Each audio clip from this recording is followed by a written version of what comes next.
Hi, David. Hi, nice to see you. Yeah, nice to see you. My name is Dami. I'm an editor and writer at BellaNaija. Wonderful. Yeah, so we are huge fans of you, big fans of you. Thank you. I'm fans of you guys as well. I follow you Yeah, guys, and I yeah, love seeing the stuff you put out. yeah. Thanks so much. And as a leading brand, lifestyle brand in Africa, we take up the responsibility to supporting amazing talent, and we are eagerly cheering you on every step of the way. And Thank you. congrats on I your feel that. debut with the Waterman, and we tuned into your conversation at TIFF. We really enjoyed the conversation. Thank you. So, how are you doing? I'm doing well. I'm doing well. It's great to be talking to you. I'm a very, very, very proud Nigerian, and I've been working in Hollywood for a while now.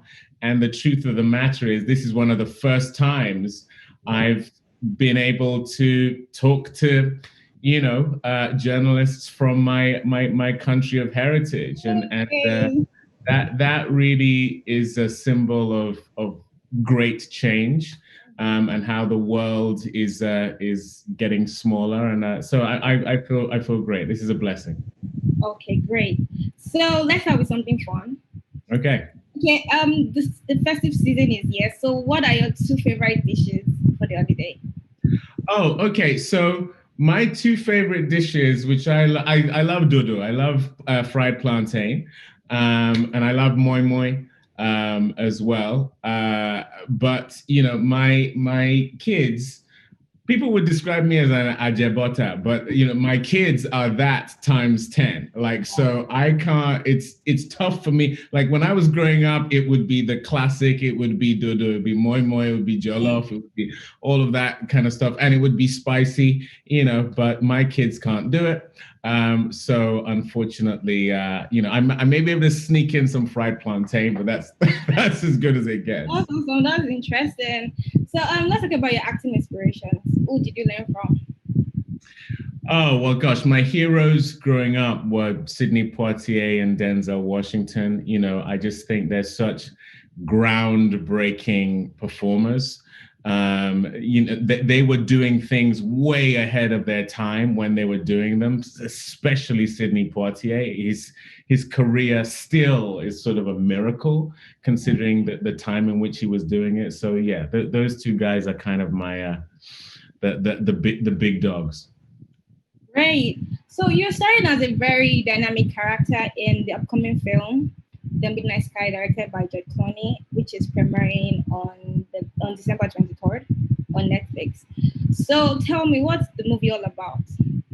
The movie is looks at George's character, who is on Earth. He plays a scientist who basically has been warning the planet about the fact that we are damaging the planet to the point whereby we will destroy it at some point. And so, as a result, a crew of astronauts led by me have been tasked with going to find a planet that we can colonize because we've damaged our own too much. That has taken 2 years. By the time we're on our way back, the world is really on its last legs, and George is trying to warn us to go back because Earth is not what it once was. Wow, that's amazing. So what was running through your mind when you first saw your script? Well, first, I was just over the moon that George Clooney had approached me with this. I've been a fan of his for a long time, as most people have. But for me, it was not just because he's a great actor and a movie star and an icon and all this kind of stuff. It's because he's also doing what I aspire to do in terms of not just being an actor, but also a producer and a director, someone who is very much in the driving seat of his own career. And that's something I really admire, something I want to emulate. And being around him was really inspiring from that point of view. And then, of course, the story is fantastic. It's a Netflix movie. It means that I know it'll go all around the world. One of the great things about Netflix and streaming is that until streaming came along, looking at Nigeria, looking at Africa was not a priority of Hollywood because we weren't really seen as a place to monetize a film because of piracy, because they didn't recognize the audience. They didn't have to pay attention to the audience. But streaming now means that, I get to talk to you.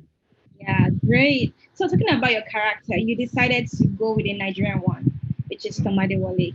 So why was this so important for you? It was important for me because this is a crew of people who are tasked with saving the world, and my character's name was originally Harper, Commander Harper. And I asked to change the name. I said, if you're going to have 5 people whose job is to save the world, one of them should be African. And so George heard me out, and Adewole is a name I love because it means the king has entered the room. And, that's my little wink to us as Nigerians to say we have arrived. We love saying that, I've arrived. Yeah. So that's why I gave him the name Adewole, and I knew it would mean a lot to Nigerians and Africans everywhere. Great. So the Midnight Sky is all about hope and surviving a worldwide catastrophe. So what in this world gives you hope right now? Oh, wow. Good question. Young people give me hope, actually. I think the generation that is coming after mine are very switched on. I think the Black Lives Matter movement, the End SARS movement in Nigeria. There are movements all over the world. Here in America, the protests in support of gun control. These are largely being led by young people who see that the generations before them have got it wrong and they want to get it right. They are more tolerant, they are more inclusive, they are more connected, partly because of social media, partly because of what digital has done. The world has become smaller, and that includes platforms like Netflix as well. So young people right now give me a lot of hope. Great. So what's been the most challenging part of your journey? The most challenging part for me, if you're talking about being an actor, is having people who look like me represented in a way that feels true. We get to be in stuff traditionally, but a lot of the time it's caricature, it's stereotype. When it comes to African characters, especially, it's either you are a corrupt politician or a criminal or poverty-stricken, or or you're in a narrative whereby the white characters are always in an African setting still the predominant characters, and so that has been something I've tried to change, with films like A United Kingdom and Queen of Cartway. And even in a film like The Midnight Sky, bringing representation that has, an African, a character of African descent. These are all ways of normalizing representation as opposed to them feeling tokenistic or in some ways like we're being placated. I think it's just got to become normal because there's a lot of us on this planet. Yeah. Thanks about do you see yourself starring in any Nollywood movie, and name 3 stars you like to work with? Oh gosh, well, I'm in the process right now, and next year is going to be a big year because there's a few I can't talk about them, but there's a few films and TV shows that I have set in Nigeria or about Nigerians. And, I really believe that there is no way to do them without engaging with and collaborating with Nollywood. And the great thing about Nollywood now is that I think the production value has gone up. I think that the awareness of its importance has gone up. I mean, you know, the amount of Nollywood films I see on Netflix here, you know, watching them in the States shows that this is now not just an African brand, it's a global brand. And so, you know, that's definitely an ambition of mine. I thought that the film Genevieve made, Lionheart, was just a fantastic and a really, really perfect example of how, you know, Nollywood is really rising right now.